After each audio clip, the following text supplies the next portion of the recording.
I can kick things off if that's okay with you, Skylar. I think that we're all familiar with each other by this time.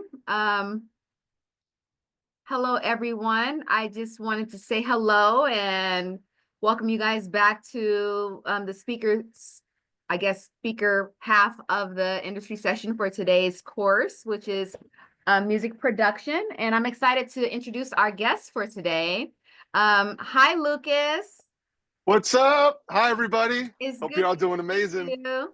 It's good to see you as well.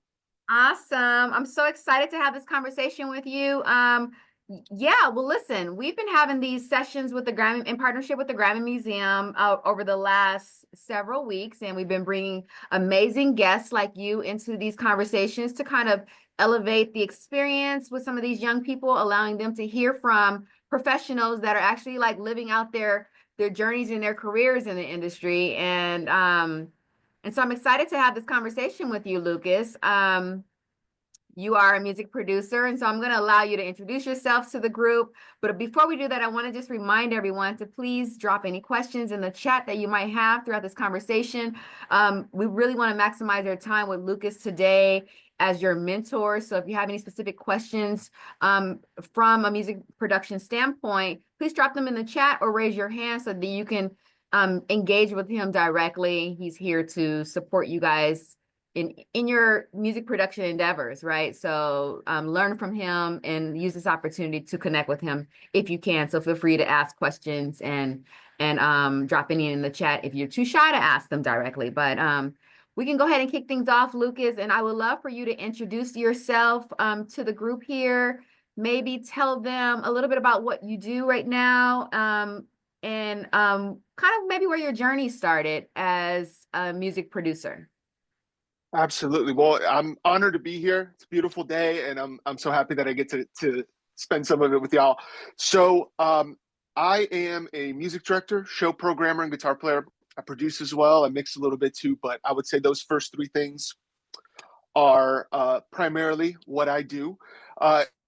And essentially, a music director is what a producer is in the studio, but in the live world, putting the show together, getting all the arrangements, and making the show happen like a producer would. So how I got started in that, and I'll tell you like my 5 minute quick story. And as I do that, I'll share some bits of information that I've learned along the way so that y'all don't feel like I'm just here telling you, giving you my biography. So I was born in Brazil. When I was 8 years old, I moved to Davie, Florida. If y'all don't know, Davie is about 45 minutes north of Miami. And when I was 12 years old, I walked into a movie theater to see a movie called School of Rock with Jack Black. I don't know if you all have ever seen that movie, but since that day, my life changed forever because after seeing that movie, all I wanted to do was play guitar. I had that epiphany of like, that's what I got to do. This is amazing. So for the next couple of years, that's what I did. I played in bands with my friends. I played in bar bands in South Florida, corporate stuff as well, and then decided that I was going to move out to Los Angeles to pursue a music career. And before I left, I got one of the best pieces of advice that I've ever gotten. To this day, I still use it, so I want to share it with y'all. So at that time, I was basically writing songs and singing them. Essentially, I wanted to be an artist. And I was very influenced by John Mayer. I wanted to be kind of like that. Well, I'm going to be honest. I wanted to be John Mayer, essentially, and do what he's doing. But before I left, my guitar teacher sat me down and he said, Lucas, listen, what you're doing is great. Keep doing what you're doing, but I want to give you this piece of advice. And that is when you go to LA, be open to every opportunity that comes your way. Say yes, especially as a young person starting in this business. Say yes to everything because you don't know what you're going to be good at and you don't know what you're going to enjoy. There may be things that you don't even know about yet in the music world that you're going to be really good at and that you're going to enjoy doing, sometimes maybe even more than playing and writing music. And I was like, look, being a young man, I was like, yeah, right. But I was open to it. So I took that advice and I kept it in the back of my head. And about a year into being in LA, I decided that I didn't want to be an artist anymore. Long story short, just very quickly realized that world wasn't for me. It wasn't what I thought it was going to be. So I remember that advice that my guitar teacher gave me. And once I decided to shift my perspective and move into a new space, all of these amazing opportunities that I was first maybe like blinded to because I wanted to do this one thing so bad, all of a sudden these things started opening up to me. And this whole new world came to me, and pretty much is how I am doing what I do today. I started playing guitar for other people. What happened was I was living below this one manager. She was living above me in the apartment we were in, and she comes up to me and she says, "Hey, I manage these producers and they need a guitar player for a session. Would you be down to do it?" And again, following that advice, I was like, "Yes, I'm in," not knowing what I was getting myself into. So she gives me an address and says, "Be here at this time." And all I knew going into that session was that the artist was signed to Interscope Records. This was back in 2012. And I get into the session and very quickly realize that this was like a big session. It wasn't a small thing. And I get set up and I'm checking tones with one of the producers. And we're like, okay, cool. We're just gonna wait till we're just waiting for someone, is what he said to me. So I'm like, cool, I'm waiting. And all of a sudden, this guy walks in. You know when an important person walks into a room, and this person was very important. And everyone goes, "Hey man, how you doing? Let's get the session started." I'm like, who is like I know who this person is. I just can't pin it in my head. And then I'm sitting behind this wall with all these gold and diamond records, and I look to my right, and there is a gold or platinum record for Rihanna, Umbrella. And I look to my other side, and there's a platinum record for Baby by Justin Bieber. And I see under the plaque it says Tricky Stewart. And I'm like, oh snap. Y'all, if you don't know who Tricky Stewart is, he's an incredible producer. At this point, he was like what Phineas or Dan Nigro is right now, on the top of the music world, producing everyone. And as soon as he walked in, they were like, "All right, cool, let's get started." And everyone kind of turned to me, and I was like, "Oh snap! What did I just get myself into?" So I said, "Okay, cool. I'm gonna keep calm, and I'm either gonna swim or I'm gonna sink." And I swam. They called me back. They loved what I did, and I started working with this artist more closely and started to, from then on, meet more managers. I would go into the studio with artists, work on with them in the studio, and they were like, "Hey, you're playing guitar for us in the studio. We got a show coming up. Why don't you come in and play guitar for us?" So I started doing that. I started playing bass. I started doing everything I could, learning keyboards. I got a copy of Logic Pro, started using that. And then about a year and a half, 2 years later, I get an email saying that for an audition for an artist who at the time was signed to Chris Brown. And this, back then, this was when Chris was at the top of his game. Like what you think Sabrina Carpenter is right now or Billie Eilish, that's where Chris was. And they needed for this artist a guitar player who was also a music director. And I said to myself, what's a music director? I don't know what that is. I've never heard that term before. So I looked that up really quick and I saw the descriptions of what a music director does. And I was like, well, that's kind of what I'm doing already for these artists that I'm working with. I just didn't know that was a job. And so I said, okay, I'm going to do the audition. I did the audition and I got the call.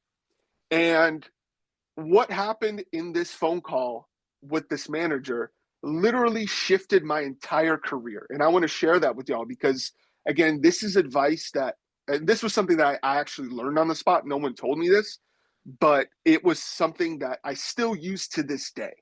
So I get a call from this manager, and she says to me, "Hey, Lucas, we really like you. We want you to be the guitar player and music director." And I'm thinking to myself, awesome. I'm going to get more pay because this artist is signed to Chris Brown's imprint label. I'm going to level up. This is awesome. And she goes, "But here's the catch. We don't have a budget." So all of a sudden, I'm like, oh, I don't have a budget. What am I going to do? So my first instinct was to say no, right? Because at this point in my career, I'm still climbing up the ranks and I'm getting what a lot of, maybe some of y'all can relate to this coming up. A lot of people are telling me, "Hey, we don't have a budget, come play for exposure," which to me is total nonsense. But I said to myself, is there a way that I can shift my mindset from this gig? And even though I'm not getting paid, can I get something else out of this? So I thought to myself, and this was all happening in real time as the manager was talking to me on the phone. So I said, okay, well, if I say yes to this, I'm going to learn this whole new skill set that I didn't have before. So that's one thing. The second thing is well, maybe at some point I'll meet Chris and we'll get into the studio. Something will happen and I'll work with him. Well, that first part happened. The second part didn't, because shortly after I started working with this artist, Chris disbanded his imprint label. But something else happened, which was the artist was working on her record. And she started calling me to go into the studio. And what happened was I started meeting all of these producers who started calling me for other artists. And if you were to look at my website and my resume, all of the top names that I have on there, from John Legend to Jennifer Lopez to TLC, Lettucey, the Grammy nomination I have, were all from those producers that I met when I said yes to that one gig that wasn't paying me any money. And that led to, and then obviously, with those artists, I got paid, but it led to something else. And the manager at the time was also managing a big music director who is now one of my dearest friends and a mentor. And I've gotten gigs through that way as well. So the moral of the story here is sometimes opportunities present themselves to you. And in the beginning, they may not seem like much, but if you can look at it from a different standpoint and go, is there something else here? If I'm not being paid what I need to be paid, doesn't mean work for free all the time. We're not saying that. We got to make money. This is our livelihood. We have to support ourselves. It doesn't mean take every free gig. But if a situation presents itself where, like, let's say, for example, you want to learn how to produce country music and you've never done that before, and you get an opportunity to do so, even if it's not giving you the money that you want, well, is there an opportunity with that artist to grow and to expand with them? Because if you can come up with an artist from the beginning, you're set. You're there, and people are going to call you as that artist blows up. And or you can say, well, maybe that artist manager manages other people that I want to work with. So it's just about shifting perspective, and not everything is, of course, number one is money, 100%, but there are other opportunities there. So from that experience is pretty much how I got to where I am today. I started music directing. I started doing playback for live shows, which is running all the tracks and programming. Every pop show that you see, from stadiums even to smaller clubs, have some sort of playback tracks. They have their time coded to the lights, to the video, so everything runs in sync. And from then on, that's pretty much been the trajectory that I've been on. I've found out from that experience that that's what I love to do, and have just been building off of that and working with different artists. And if I could go back in time to 19-year-old Lucas who moved out from Davie, Florida, and say, hey, this is what you're going to do, I like would have never believed it, because I'm so blessed to say that I've gotten to do, not to just work with amazing artists, but experience these opportunities and these things that, like, and go to places that I would have never dreamed of. So that's pretty much where I am right now. And I'm still adapting. I'm still taking those advices that were given to me and adapting to this ever-changing industry.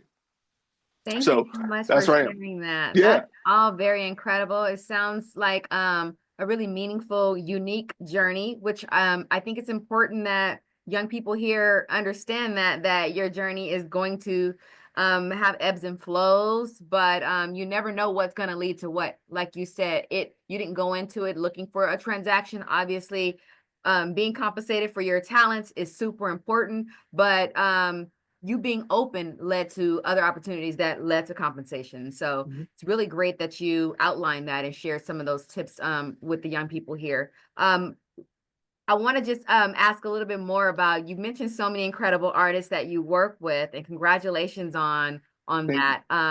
How do you adapt your production style to suit the unique needs of each artist, right? Like you mentioned pop artists, you mentioned different array of artists that you work with.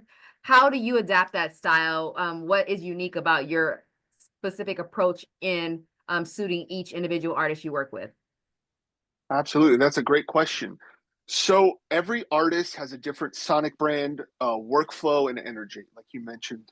And I basically adapt to that. I come in like a blank slate. Every new artist that I work with, or even every new show that I work with, even if it's the same artist, I'm always just a blank canvas. And the first question that I ask them, whether we're doing a show, producing music, whatever it is I say to them, what is your vision for this? Because at the end of the day, I'm here to serve the artist. It's not my creative vision, it's theirs. And my job is to make that happen. Now, when they tell me what they want to do, I can then offer creative input based on what they said.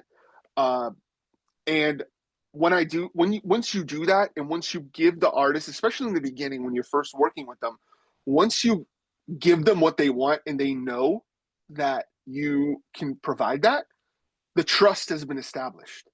And now you're much more able to give input and to, maybe there's an idea that you think may not be the best. And here's a great piece of advice. Never say no when an artist is giving you an idea. Always try it out. Never say that's not going to work or this isn't good. Always give them what they want. And most of the time, if it's not good, they'll know. But to shut them down is not why we're here. We're here to help their creativity. So I found that once I do that, everything seems to flow really well. And I get my ego out of the way and just serve whatever the vision is. Because at the end of the day, the product, whether it be a song, whether it be a show, a performance, that's the end goal. And at the end of the day, if the artist is happy, management is happy, you're happy, you get called back. Yeah, that's really sound advice about trying out an artist's idea, right? Because it could work, and it's about collaboration, and that's super important. And not imposing your ideas on the artist. So you really made some really good poignant points there. And obviously just elevating what they have going on, right? And that's really the goal. So I really like that you shared that. That was a sound advice to never say no to an artist's idea. I've seen it happen a lot, and it causes contention and mitigates from the overall goal of the experience of what you guys both are trying to accomplish. So that is sound advice. So thanks so much for sharing that. Another question. So you've been involved in a lot of different performances and Mm-hmm. major platforms like Tonight Show and Billboard Awards. Can you share any particular memory or memorable experience from those performances? You know, those are really hot topics like Tonight Show and Billboard Awards, those big name experiences. Is there any Yeah, particular that you can share about your experience with that? absolutely. Yeah, those like you said, those shows and those award shows and TV shows are different. It's quite different from playing, a tour or whatever it Yeah. is. I will share something. I can't share who the artist was, but I will share that we were going to do a national TV performance with an artist live, millions of people watching. And the night before we were going to do it, the artist changed everything, changed the arrangement, changed everything. And when something like that happens, the first instinct is to panic, right? And say, oh no. But I found that when those things happen, if I stay calm, I'm able to give my best, even though all of these things are happening. So I went to work. I didn't sleep, but I got the job done. And even leading up to the performance, we were having some gear issues. And I mean, we're talking like a minute before we're about to go on live television in front of millions of people. We're not sure if this is going to work. And again, you stay calm and you stay in the moment and you do what you can do. And the performance worked. And at the end of the day, like it was one of those experiences where it felt like I was jumping off a plane without a parachute, or I didn't know if my parachute was going to work, but we did it. And it was the best feeling in the world after we got it done. And those things happen in those award shows and TV performances, but it's really rewarding as well. And it kind of shows not only to you that you helped put this performance together that was watched by millions of people and that millions of people loved, but that you can handle more pressure than you think you can, and you can rise above any Yeah. situation that presents itself to you. And you really don't know until it presents itself to you, You right? don't know. So Yep. it's almost like a live event producer scientist, because it's really just trial and error, or just trying things out, and hopefully it works. And when it does, you're proving to yourself the capabilities that you have. So, that's amazing that that it all worked out for you, because sometimes it doesn't, right? Yes, yes. Yeah. So I have another really good question for you. Still waiting for some of the students to drop any questions, or raise your hand if you guys want to engage directly with Lucas. I know he would be glad to hear from you. That's the reason why he's here. So don't make me keep pulling from my questions. If you guys have any direct, please drop them in. If not, I'll continue on with the questions that I have here. So as a music director and show programmer, leadership plays a huge role. How do you keep a team motivated during high stress performances or tours? Great question. Well, I tried to lead by example, and I tried to lead with love. Everyone has their own leadership approach, so to say, and that's the one that I seems to work the best. In a similar sense, when I'm working with an artist and I adapt to them, I also adapt to the team and whoever I'm working with, because some people need to be motivated and led a certain way. But I find that if I stay calm, organized, and I communicate properly, it sort of tends to ground the whole team, and everyone feels like they have someone that they can rally with and rally behind. I acknowledge everyone's contributions. I feel like I have worked on shows and performances before where I've done all this work and not been acknowledged for it. And, I'm not in this business to be acknowledged or to stroke my ego. But when you put in extra work and you give more than what you're asked of, I feel like it is nice to be able to, at least say, hey, great job, or thank you for doing that. A simple thank you, you know, because even if someone is paying you for a job, it doesn't allow them to treat you however they want. So, being polite and saying thank you and gratitude goes a long way. And I create a culture where people can speak up. They feel free to speak up and bring ideas to the table. I'm never the one to say my way is the right way. Every time I start a rehearsal with a new artist, the first, we have a new band coming in. The first thing I say is, look, if anybody has any ideas in this process, shout them out. The best idea wins. And if you can do that and get your ego out of the way, I know it's hard sometimes because you have that title, but if you can do that, everyone is going to trust you more, and everyone's going to want to give more input and feel good, even through the tough moments and the chaotic moments, because they're going to feel like they're part of it as well. They're going through it with you, and you're a leader of their team and not a boss, I guess I should say. But yeah, that's basically how I go about it. Listen, I feel like I'm in Yeah. therapy. Is this still a music industry session, or is this a therapy session? Because Oh you drop my so many gosh. life skill sets that we should have, that are just transferable, yes, into the workplace, yes, into any space that we navigate. Being kind, being open-minded, being collaborative, supporting each other, killing the ego or denying the ego in order to really be results driven. You said so many different things, and those are all things that I think that are just important to carry with you, and no matter what space you navigate. But yes, in order to get the results that you need in this industry, those are some key quality characters to continue to move forward with. So thank you for sharing that. Thank you for the Absolutely. therapy session. Appreciate that. Well, I'm going to be starting a new business now then. Listen, you should, Therapy. because that was good stuff. That was good stuff. Very motivating and inspiring. So Awesome. we do have a couple of questions. Let's go. Yes, Luna, if you don't mind turning your camera on and unmuting and asking your question, that would be wonderful. Yeah, of course. Okay. Make sure I look presentable. I have dog all over me. People. Hi, Hi. Luna. Hi, Hi. Luna. Thank you so much for coming in, and thanks for answering our questions.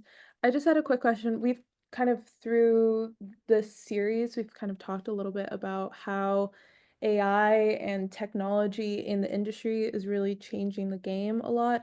And what you were talking about being open to new experiences, anything, I feel like maybe it's been getting a little bit harder because technology is starting to get even more and more accessible. It's great that it's being accessible to people, but something slightly more niche like the music industry where people like their certain styles, people like the way that they like their things. How do you might suggest for, sorry if this is kind of all over the place, but how do you best suggest for people wanting to get more into the industry and even just finding those free opportunities? Thank you for Live Out Loud and also the Grammy University and all these things, but also just in general in terms of how to get that foot in, especially when things are somewhat oversaturated, or how do you suggest to find that thing that makes you pop out outside of your own uniqueness, sure, but how do you make sure to keep yourself motivated to get that first foot in or something like that? That's a great question. So let me ask you a question so I can better answer what you want. So what do you want to do? What's your goal? Like what do Um, you like? I am definitely a little bit of all over the place kind Hmm. of person. Similar idea of saw School of Rock, except on my side, I saw the Fame movie, and then I was like, I gotta go there. And then I Right did, on. which was awesome, but Uh-huh. wasn't so much like the movie, but that's okay. Um, but I've always been in the classical music sphere, grew up in conservatory in elementary, middle school, was a viola major in high school, and did a lot of the classical arts, and then got more shown into music production and pop music. And I've always been interested in pop with like live instrumentals, like studio work, jam session style Mhm. music in a lot of ways. Um but I don't know, I kind of like to do a little bit of everything, but Mhm. just general framework. Maybe not even necessarily for me, but I know a lot of people doing a lot of different things and Mhm. trying to find that, just trying to get in with one person. Outside of networking, I haven't necessarily heard too many ways of how to get things. Or maybe networking's the way. I love meeting Yeah. new people, so Okay. All but right. That's awesome. You just touched upon some of the key points of like working in this industry and being successful. So I'm gonna say a couple things. So number one, I would say we need to define what success looks like and what you want to do because you're never gonna have that moment. I know we talked about movies, right? We're never gonna have that moment where we do something and we say, I made it, right? And then the movie plays and end credits, right? Like they have in the movies. That's never going to happen. So we have to define what success looks like first. And that may change. You may say, I'm just throwing this out there. You may say, I want to be a songwriter. I want to win a Grammy doing songwriting. And you may get there. And you may look to yourself and say, you know what? Didn't feel like what I thought it was going to be. Or you may say, yep, this is it. Like I did the thing that I wanted to do. So we have to define what that is. And it's okay to not know yet. And it's okay to like research and we should try everything. But I think it's important as you figure it out and once you say, I want to do these things, define your goals and your expectations so that you can check in along the way because you're saying being motivated and that's important. This industry, sometimes you feel the highest of highs and the lowest of lows, and that happens to everybody. So once you set the goal in mind, you can then look back and see how far you've come. And you can say, well, I'm not there where I want to be yet, but I can know that I made progress in order to get to where I'm going. So I'm in the right direction. The second thing is networking is the business. Uh, there is this phrase, and I'm sure that this has been said onto you by other people who are here, but your network is your net worth. It is all about who you know. So I would say continue to meet people and continue to develop genuine relationships, not just what can you do for me and what can I do for you. That's part of it, right? Like we're in this business to work with each other And like if I met you and we were out somewhere and I met you and you said, here's what I do, I would say, okay, cool. I'll keep that in mind. And if a situation were to come up that I would need your services, I would call you.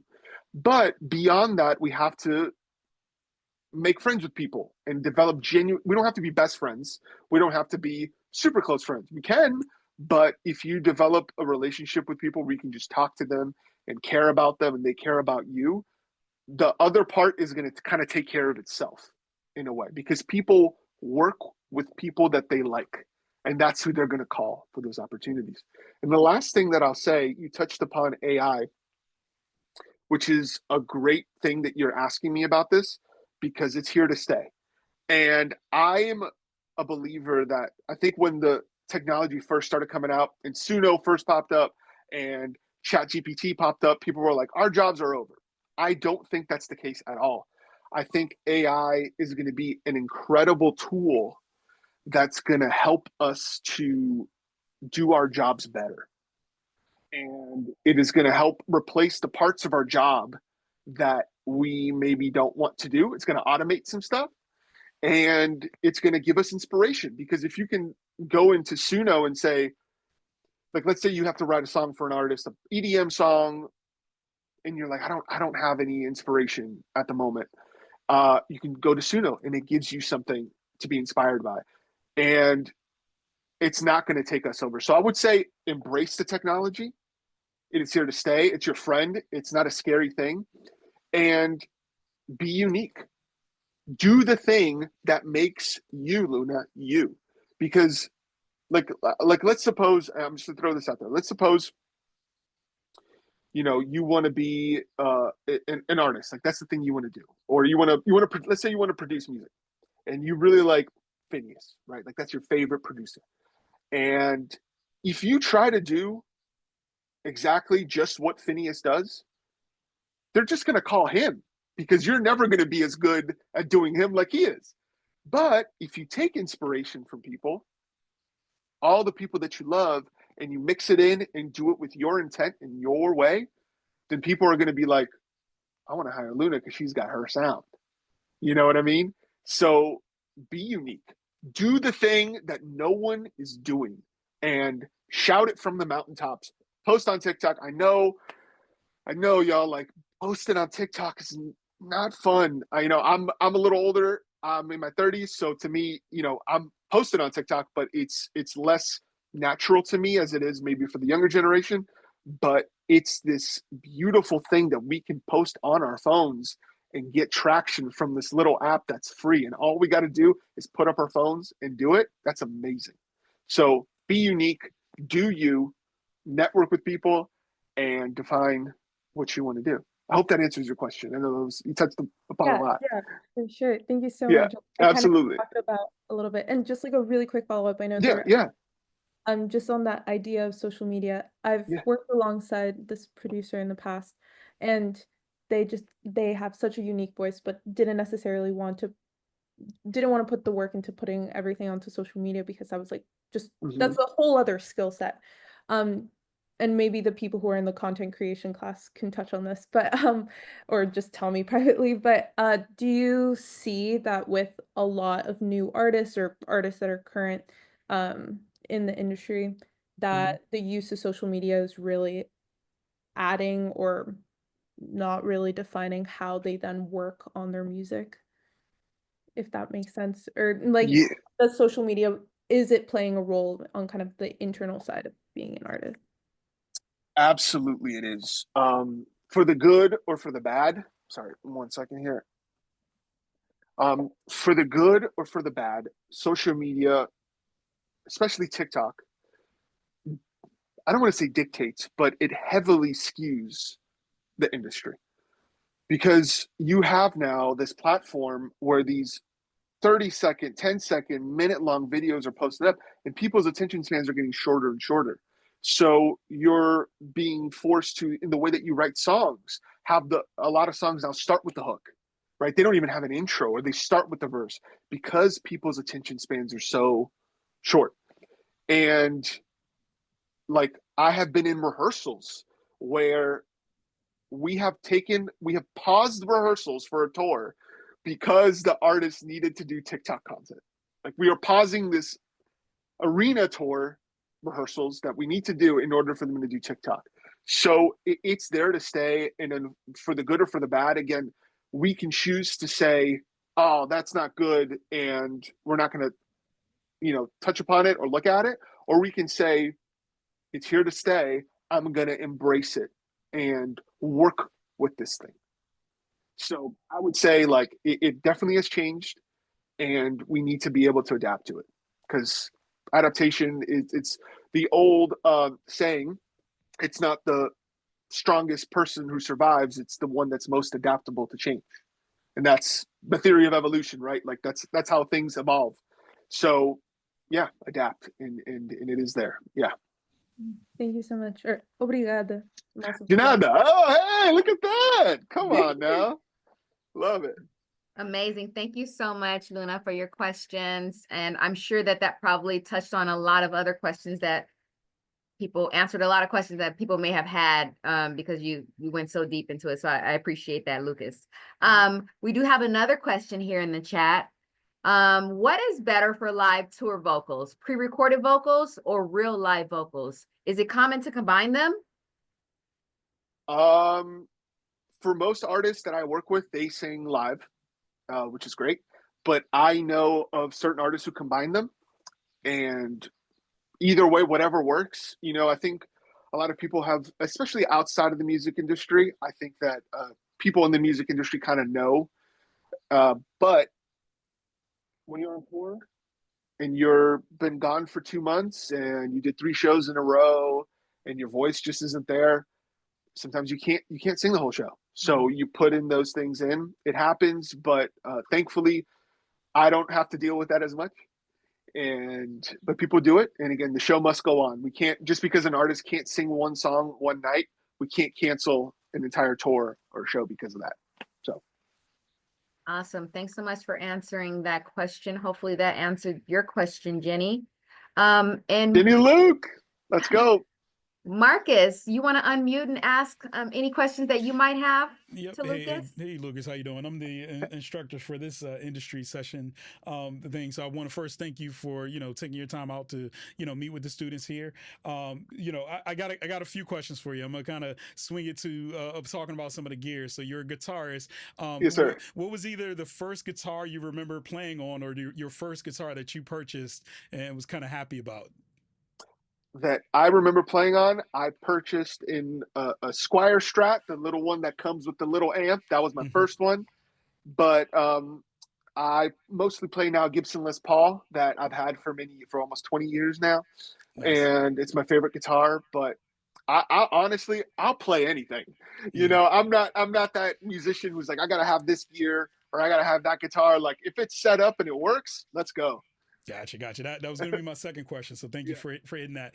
So my next question that I have, as a music director and show programmer, I know how hard your role is. I've been an A1, mixing audio for shows and things like that. Work in a studio. I work in TV and stuff now. So, I have to interface with so many different types of, folks from, engineers to lighting folks to audio guys to show directors, like a whole bunch of different things.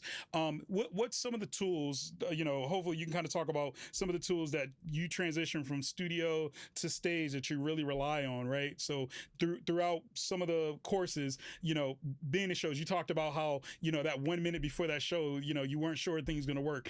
Things happen, right? And even during the lessons, there were some things that like earlier during the day, I tested and it worked, and here in front of the students, it didn't work. So sometimes technology gets in our way. But what has been those reliable pieces that like, hey, I'm doing a show, I'm going to be programming the show. What do you have to have in your toolkit, and what are you using for that?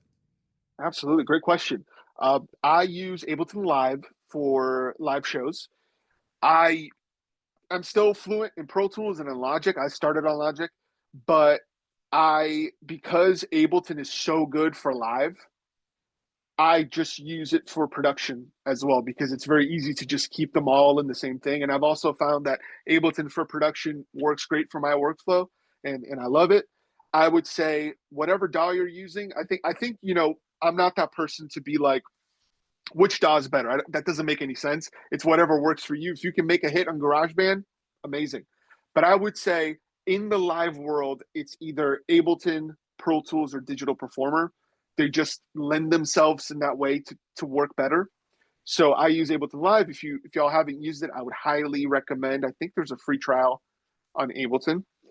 And so that's primarily the thing that I need. I also just need a working laptop, because if the laptop I'm using isn't super powerful, then that slows down my workflow, especially when I'm adding production.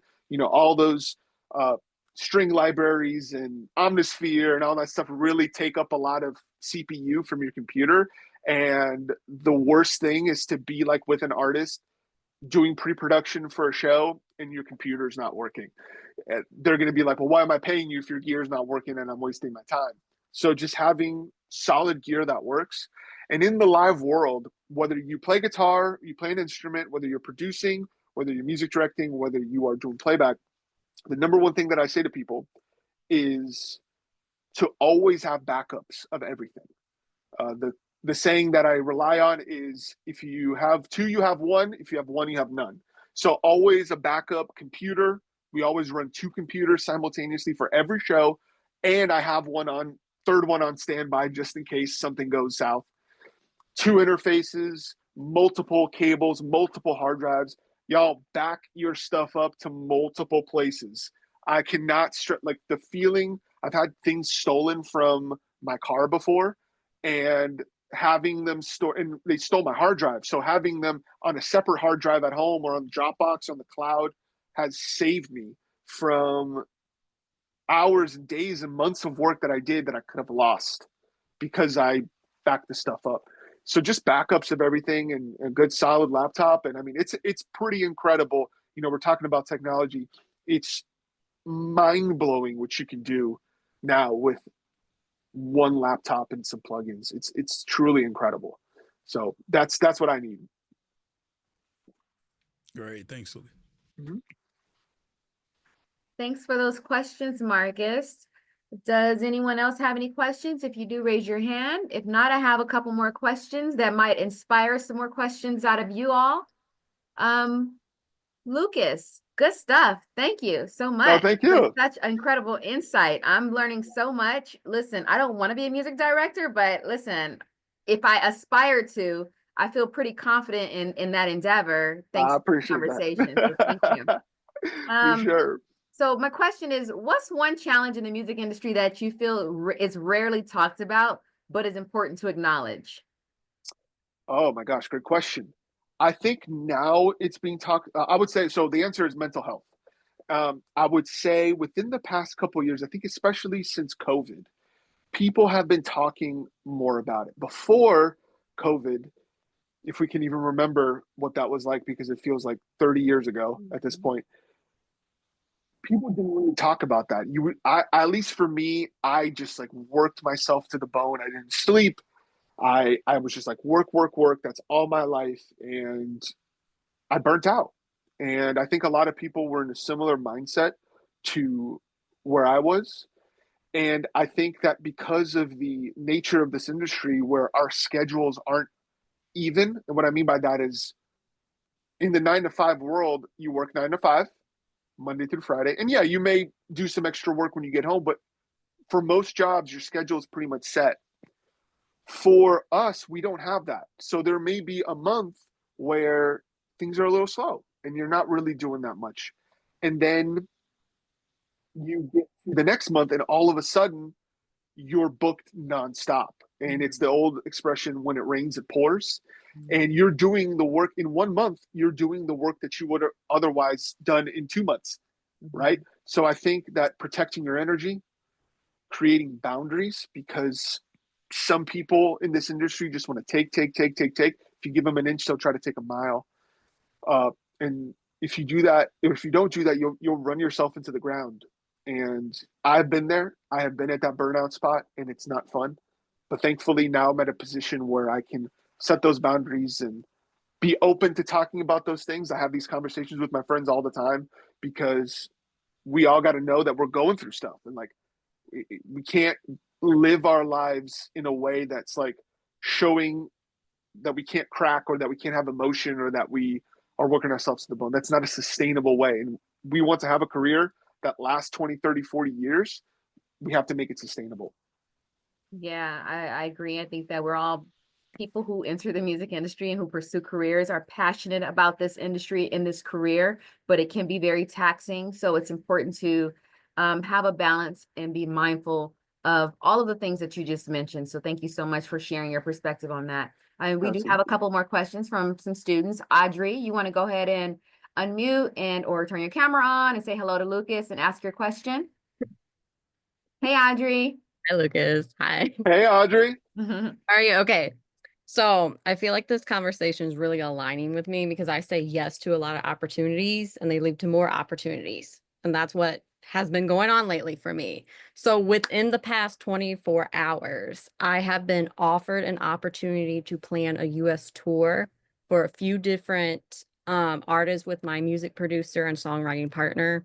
He has experience in touring and as an artist manager. I don't have experience touring, but I have experience as a production runner on like local like music events too, or like managing local artists. So I kind of want to know, what is some advice for touring and essentials to bring on tour? Wonderful question. So what would be your role in this process? Like, could you clarify? As of right now, too, like, well, there's two things that's actually going to be going on too. I know we're planning this tour to take some like up and coming artists around like the Midwest and like out west right now too. In addition to that, we have both been hired by a screenwriter, movie director person, and we're going to also scout film locations. Wow. So we're doing like a couple different things too, but I'm kind of going on the tour to kind of like manage like the women artists coming with us too, and to make sure like they're comfortable and everything too, and just kind of handling like some phone calls and like a little bit of everything, I feel like right now too. So I'm just kind of like keeping an open mind, but I'm also like, holy crap, where do I start sometimes too? Absolutely. So you're asking, what do you need to bring in order to, like, your personal belongings and things Yeah, like that, like in order to have a personal. successful tour? Yeah. Cool. Great question. Wow, where to start? So you've been on vacation. I'm sure you've been out of town. Yeah. So you know what it's like to not be at your house, right? Right. So think about that, but times 10, because now you're in Omaha one day, and then the next day you're in Dallas, and then the next day you're in Seattle, and you're just moving at this fast pace. So, and you don't always get to have time to go to a Target. You know, Yeah. most places you can, but sometimes you just don't get that. So I would bring anything that you need on a day-to-day basis that's going to make your life better. And that, you know, like, I could tell you, bring extra clothes. Everybody knows that, right? Bring extra clothes. Bring extra toothpaste. We all know that. But whatever for you that is going to make your life easier. For example, if you need a certain kind of shoes to stand on your feet all day, go and buy some shoes that are really going to help you with that, because you're going to be walking a lot. If you need to bring your Nintendo Switch because you need something to do to take the edge off, bring that. I would say it's a personalized thing. So bring extras of everything, like I've been mentioning, but bring what you need. Bring here's one thing people don't mention a lot: medicine, like extra ibuprofen, you know, cold medicine, I was whatever going you to need. interrupt Because, you and say yeah, Advil. Advil, 100%, because you're on the road. You get, like, it happens because Yeah. you're around all these people. You take a flight, you haven't slept for, you know, however many days, or you've gotten 6 hours of sleep in the past 2 days. You get sick, and I was just recently sick on a tour. It was like the sickest I've ever been, and it was the worst feeling on the planet. Being in a hotel room with a cold, with the worst flu I've ever had in my life, was awful. So bring the things that are personal to you, that if you say, I can't live without this, I can't live without this thing. If you need to bring a teddy bear, bring your teddy bear. You know what I mean? Whatever it is, like, it doesn't matter, you know? Yeah, for sure too. Because one thing that like we're figuring out for me is I have a chronic illness and I have to take monthly shots. but Mm. I just can't get my shots shipped to me like all the time. So Mhm. we're trying to figure out, can we ship it to like a pharmacy in that town, or do I have to fly back or something to get my medicine and then fly back where we're at? So that's Can like I a actually thing. chime in on that? Because that's also a good part about the mental health thing, you know. And I'm not doing tours anymore, but I'm traveling a lot for work. And check with your insurance as well to see what they have. Check about like hospital visits, right? Because some Right. insurance don't allow you to go to an emergency room and another thing without charging you a whole lot of money. So check that stuff. Check about the prescriptions, like, hey, can you get refills here or certain stuff? But definitely having that pre-conversation with, you know, your insurance company, your doctors and things like that, because sometimes there's things that your doctors may be able to do with like televisits and stuff like that that's really, really important. 100%, 100%. That's a great point.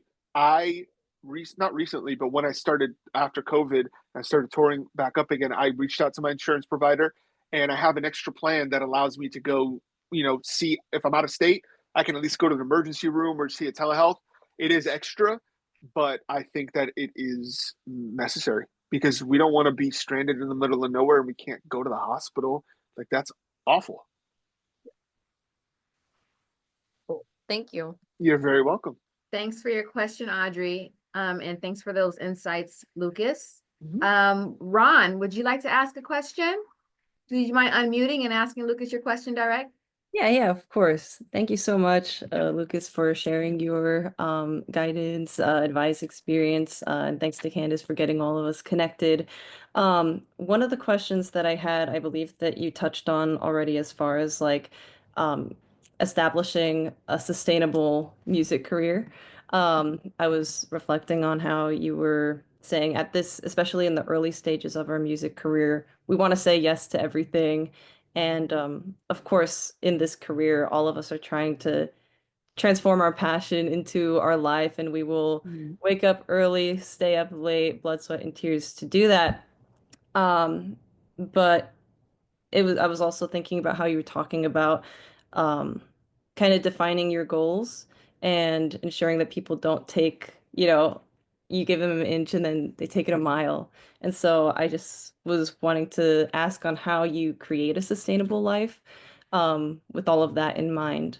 I know you touched on that a little bit with boundaries. Absolutely. Great question. So, in the beginning, I didn't have any boundaries, right? I was, again, like you mentioned, trying to get my foot in the door, trying to do whatever I needed to do. And then realized that that's, again, not a sustainable way to do things. So, what I ask myself, so I think there's two parts to the question that I want to answer. And when someone approaches me for a gig, a tour, whatever it may be, I ask myself, what am I getting out of this? So number one, am I getting money out of this? Great. That's always the number one question. Am I being paid enough to pay my bills and live my life? Number two, is this going to be fun? Is this going to be an enjoyable experience for me? And number three, am I working with good people? Am I going to be learning something from those people and providing a path forward by doing this job? If I can't answer yes to two out of those three, I say no. Because it's very easy to have FOMO, right? And say, well, if I say no to this, then something may happen and I'm going to miss out on something. But if you can't answer those questions and truly say, yes, I'm down to do this, then it's a no. And we have to be okay with that. We have to be okay with saying no sometimes to gigs. Because if you say yes to everything, yeah, your bank account may be better, your level of fame or how people know you may be better. But if it takes a toll on your personal life with your relationships and with yourself, most important of all, then no amount of money is going to fix that. And as far as setting now within a gig, setting boundaries with people is, I think, the more you can establish upfront what you're going to be providing and doing, the better. So let's say, so what do you do? Like, what is your role currently in the music industry? Yeah, I'm a recording artist, songwriter, producer, and I own an independent label. So my goal is to, get a licensing deal with a major. Amazing. Okay, cool. So I'll tailor an example to you. So let's say I hit you up and I say, hey, I'd like you to produce a song for me. I say I'm an artist. And very upfront, the thing to do would be to set the expectations of how this is going to go. So you're saying, hey, I'm going to produce the song. But here's the thing. If you want live instruments, I'm going to have to pay for that. I'm not going to mix the song. I'm not going to master the song. I am just producing within this scope. We're not going to do 12-hour sessions with the artist. We're going to, we're going to work hard. We're going to make this vision happen, but these are my boundaries. Once you do that, people know how to treat you, because if you don't, again, people are going to try to take everything not everyone, but it becomes easier if you don't set those expectations up front. And at a certain point, and this is rare, I think if you set those expectations and they agree to it, it becomes a lot easier to work. But once in a while, you have to know when to say, hey, I'm out. I can't do this, because again, nothing is worth more than your happiness and your mental health and your well-being.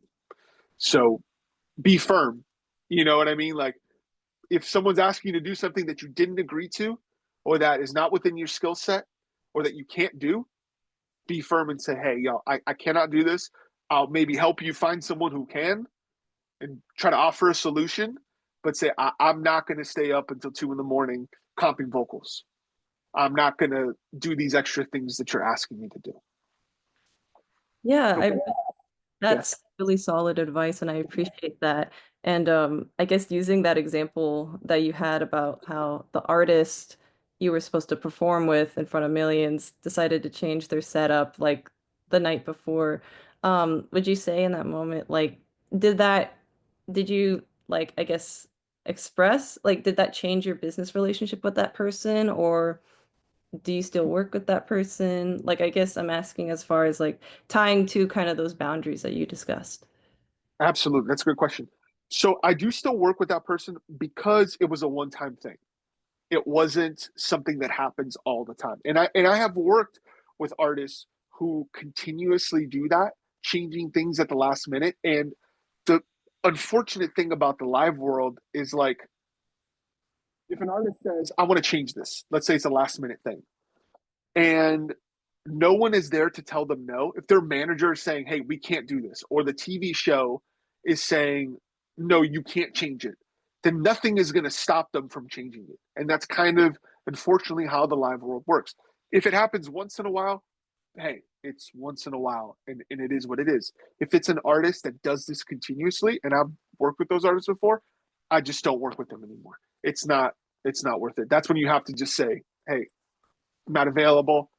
And when you do that, I would, if you have to come to that point where you have to end a working relationship, I would say to be as kind and courteous as you can, and to just not be like, I'm never working with you again, don't email me ever, but just say I'm not available. Keep the door open, because you never know who they're going to recommend you to, or their manager may know someone who is a good fit for you. Keep things open, but, like, take care of yourself. Yeah, thank you. Yeah, no problem. That's really good, I guess, insight on the dynamic between like the music director and the performer. So I appreciate that a lot. Absolutely, you're welcome. This has been fun. We are pretty much at our time, but Lucas, I want to thank you so much for your time today. I wanted to ask if you have any just last minute, anything that you want to share. Do you want to share your socials? Is there a way that they can keep in contact with you in case they want further mentorship? Absolutely. So please email me, DM me. My DMs are open. I'm always happy to help provide advice. I would much rather someone hit me up and ask me something. You're not going to bother me, rather than them saying, no, I don't want to bother, I don't want to bother Lucas, and then something goes wrong where I could have helped you out. So my DMs are always open.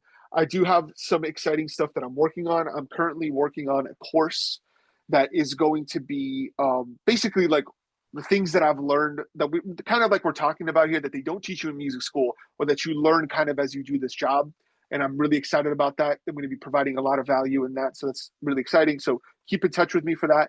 And please feel free to email me or ask questions. I'm mostly on Instagram. So just go, I think someone just posted my socials up there. Follow me. Let me know that we met here so that I can follow you back. And please, like, I'm open. Hit me up whenever. And the only thing that I ask of you is that when you level up and get to where you want to go, and when you're in this position, you do the same. Mhm. You give back as well, because this thing, we are all, even though we're kind of competing for the same jobs, but we're also in this together as well. So we need to keep having each other's backs and, giving love and doing it in a good way. That creates sustainability. And it raises the tide in the music industry. Is the reason why we are all here, is to be of service and community with each other. So thank you so much for ending us with that last very meaningful point. I will just say one last thing for housekeeping is this is our very last speaker of this series, and we're so grateful that you guys allowed us to crash your courses in the last several weeks. Hopefully we can do it again in the near future. Skylar, so please have us back, but I want to just ask if you have not, please click on the link in the chat and fill out our speaker series survey. We want to know who do you guys enjoy, who should we bring back, what more would you like to learn about from Live Out Live, and just also follow Live Out Live on social so that you can keep up with the work that we're doing, and we can keep connecting you to our network of people like Lucas and Jenny and Donnie and Channing and all of the amazing speakers that I know a lot of you guys got to experience over the last several weeks. So thanks again so much for your time. Thank you, Skylar, again, and I'll mute and let you go take it away. Yeah. Thank you so much. Thank you for having me.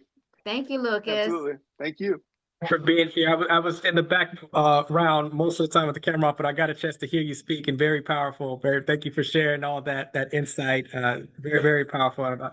And all of you guys asked some great questions. Candace, what amazing job you did curating these guest professionals. Thank you so much. Marcus, I know we have one more week, but appreciate the work you've been doing as well too. But yes, fill out the survey for that Candace asked. That's very helpful to do. But other than that, we will see you all next week. Next week for the last week. Last week's crazy. That's the last week. Yeah. Yeah. Thanks, Lucas. Thank you. Bye, guys. Thank you. Thank you so much. No problem.